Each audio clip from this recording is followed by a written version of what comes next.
आज का हमारा विषय है प्रकृति का दिव्य स्वरूप एवं प्रकृति संवर्धन। हमने किसान के बेटे हैं तो 50 साल का हमारा किसान पुत्र के नाते खेत, जंगल, गौचर भूमि, नदी सबका अध्ययन है। हमने हजारों प्रकार की वनस्पति अपनी आंखों से देखी है, उनको हमने स्पर्श किया है।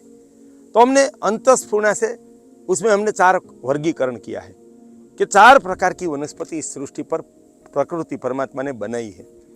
पहली है अधम वनस्पति, जो हमेशा अच्छी वनस्पति का विकास, उनकी जगह वो रोकती है और उनको हानि करती है। उसमें सबसे पहली हमारे देश की अधम वनस्पति है ये लेंटेना। उसको वन तुलसी भी कहते हैं। उसमें ऐसे फूल भी लगते हैं और हरे बीज पकते हैं झुमकी में, पक जाते हैं तो काले होते हैं। उसको हमारे सोरठ में डोसी डाड़िया कहते हैं, जो बरड़ा डूंगर में अभागनी कहते हैं। तो वो भयानक, वैज्ञानिकों ने बताया कि पृथ्वी पर अच्छी वनस्पति के लिए सबसे अवरोधक, मनुष्य को रोग करने वाली, प्राणियों को रोग करने वाली, पक्षियों को रोग करने वाली वनस्पति है। वहाँ हमने बरड़ा में देखा, अगर उनके 2 पौधे भी इतनी 2-3 डाली गाय ने खा ली, बैल ने, भैंस ने, बकरी ने, तो उनकी चमड़ी निकल जाती है। इतनी भयानक वनस्पति है। तो दुनिया के वैज्ञानिकों ने बताया कि उसका पृथ्वी पर से नाश करने में ही पर्यावरण सुरक्षा, मनुष्य, गाय, प्राणी की सुरक्षा है। यह कुवाड़िया, ये जहाँ फैल जाता है वहाँ घास होने ही नहीं देता है। आज गांव-गांव में, गिर जंगल में उनकी एक भयानक समस्या हो गई है। तीसरा, ये ऑस्ट्रेलिया से लाया गया ऑस्ट्रेलियन बबूल। यहाँ के देश लोग उनके भयानक विकास देखकर उनको गांडा बबूल कहते हैं, और कोई जगह कच्छ में उनको जहरी बबूल कहते हैं, और उत्तर गुजरात में उसको हड़काया बबूल कहते हैं। इतना खतरनाक है।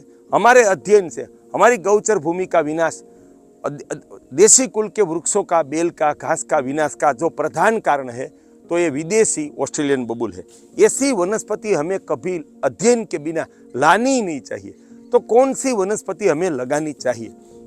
हमारे प्रदेश की जो देशी वनस्पति है, तो हमने वहाँ देखा ऐसी कोई भूमि नहीं है जहाँ 100 प्रकार से लेकर, कच्छ का रेगिस्तानी प्रदेश है, राजस्थान का रेगिस्तानी प्रदेश है, तो घास, बेल, पौधे, वृक्ष, उनका हम अध्ययन करेंगे तो हमें 100 प्रकार की वनस्पति वहाँ कम से कम देखने को मिलेगी। और गिर के जंगल में, गिरनार में हम जाएंगे, पहाड़ों में, आबू में, तो हमें 1000 से ज़्यादा या हजारों प्रकार की वनस्पति मिलेगी।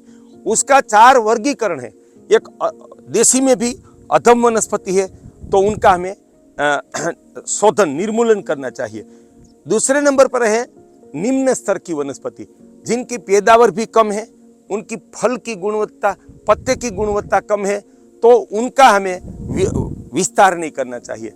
उत्तम वनस्पति, मध्यम गुणी वनस्पति, मध्य गुणी, जिनका वो हमने आम के वृक्ष में देखा, जामुन के वृक्ष में देखा, बेर में देखा, जामफल में देखा, और जंगल के कई वृक्षों में भी देखा। उनके फल की गुणवत्ता और उत्पादकता मध्यम है। और एक चौथा प्रकार है दिव्य वनस्पति, जो घास है उसमें झिंझवा, सणियार, रातड़ू, कहूलू, उनका द्रावण, वो भारत भूमि के दिव्य घास है। अगर हम बेल की गिनती करें तो बेल में सबसे पहली है जीवंतिका, और ऐसे सतावर, ऐसे ये बेल है ना, वो फांग है। तो ऐसी बेल हमारे लिए परम संजीवनी औषध है। गाय अगर उसके पत्ते 500 ग्राम भी खा लिया, बकरी ने 250 ग्राम खा लिया, तो उनका दूध साक्षात संजीवनी अमृत या औषधि दूध बन जाता है। दूध की भी वृद्धि होती है। तो बेल में भी ऐसी दिव्य बेल। और पौधे में हम गिने तो पौधे में सबसे यष्टि मधु, जिप्टा, और ये है श्रीपंख। उसका पत्ता तोड़ने से कभी सीधा टूटता नहीं है, उसमें ऐसा सींग निकल आता है। तो ऐसी वनस्पति जो पौधे हैं वो औषधि पौधे हैं, वो हमें मनुष्य को दवाई के लिए बहुत काम में आते हैं।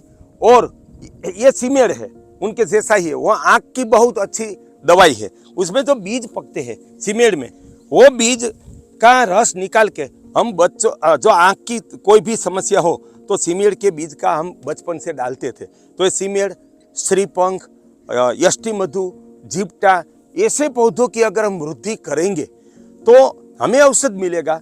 और उसके कुछ पत्ते भी गाय के पेट में गए, बकरी के पेट में गए, ऊँट के पेट में गए तो उनका दूध साक्षात अमृत संजीवनी बन जाता है। ऐसे वृक्ष में गिने तो वृक्ष में ये विविध प्रकार के उत्तम वृक्ष है।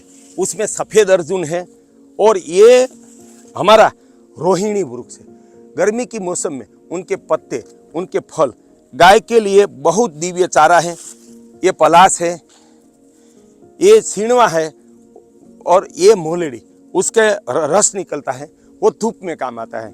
ऐसे बहुत सारे प्रकार के फल वृक्ष है, जंगल के वृक्ष है, जिसकी पैदावार ज्यादा हो, जिनके फल की गुणवत्ता दिव्य हो, जो औषध, जिसका औषधि गुण दिव्य हो। विषा हरड़े, हरड़ जो वो बहुत अच्छी हरड़े में सर्वोपरि प्रजाति है, चेतकी हरड़े, विषा हरड़े। तो देशवासियों, प्रकृति प्रेमियों और किसानों को मैं कहना चाहता हूँ, आप वनस्पति के गुणधर्म समझे। अधम गुणी वनस्पति, उनका निर्मूलन करें। निम्न गुणी है, उनको आगे मत बढ़ाइए।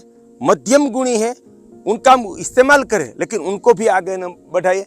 और दिव्य गुणी घास, दिव्य गुणी बेल, दिव्य गुणी पौधे और दिव्य गुणी फल वृक्ष, दिव्य गुणी जंगल के वृक्ष, उनका संशोधन करें, उनके बीज एकत्र करें और आप ताजुब रह जाएंगे। जो बरगद का वृक्ष है उसमें जटा निकलती है तो गुलाबी रंग की जटा है, उनका विकास ज्यादा रहता है, उनका औषधि गुण ज्यादा है। पीपल का वृक्ष, जिसको गुजराती में पीपला कहता है, अगर उसमें जटा, वड़वाई जिसको कहते हैं, निकलती नहीं है, लेकिन जो निकल गई तो वो पृथ्वी पर का देव वृक्ष है। वो संतान प्राप्ति के लिए परम परम परम वृक्ष है। पीपल का वृक्ष, ये चोटीला की वीड़ भूमि में, भोईरा गाड़ा में मैंने जिंदगी में पहली बार पीपल देखी कि ये अगस्त महीना, आज 26 अगस्त 2023 है, अभी उसमें भारी मात्रा में उसमें फल लग गए हैं। पीपल में सिर्फ वसंत ऋतु में, ग्रीष्म में ही फल लगते हैं, तब अभी फल लगे। ऐसी पीपल का वृक्ष हमने पहली बार देखा। अगर उसकी बीज हम लगाएंगे, उसकी डाली का हम लगाएंगे तो हमें सीजन में 2 बार फल देने वाले पीपल का वृक्ष प्राप्त होगा। तो ये अध्ययन हमें करना है, जिसका फल स्वाद में बहुत मीठा हो, सुगंधी हो, बहुत उनका पोषक गुण श्रेष्ठ हो।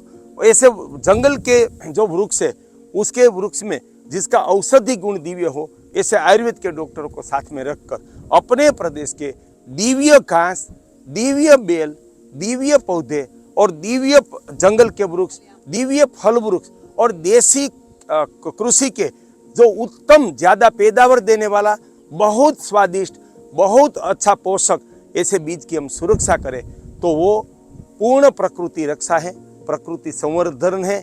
इससे हम कृषि को आबाद कर पाएंगे, हम अपने आयुर्वेद का विस्तार कर पाएंगे, मनुष्य को, गाय को, सबको हम आरोग्य की प्राप्ति करवाएंगे। सकल जीव सृष्टि के लिए, पक्षी प्राणी के लिए वो उत्तम और दिव्य आहार है, जितनी दिव्य वनस्पति है।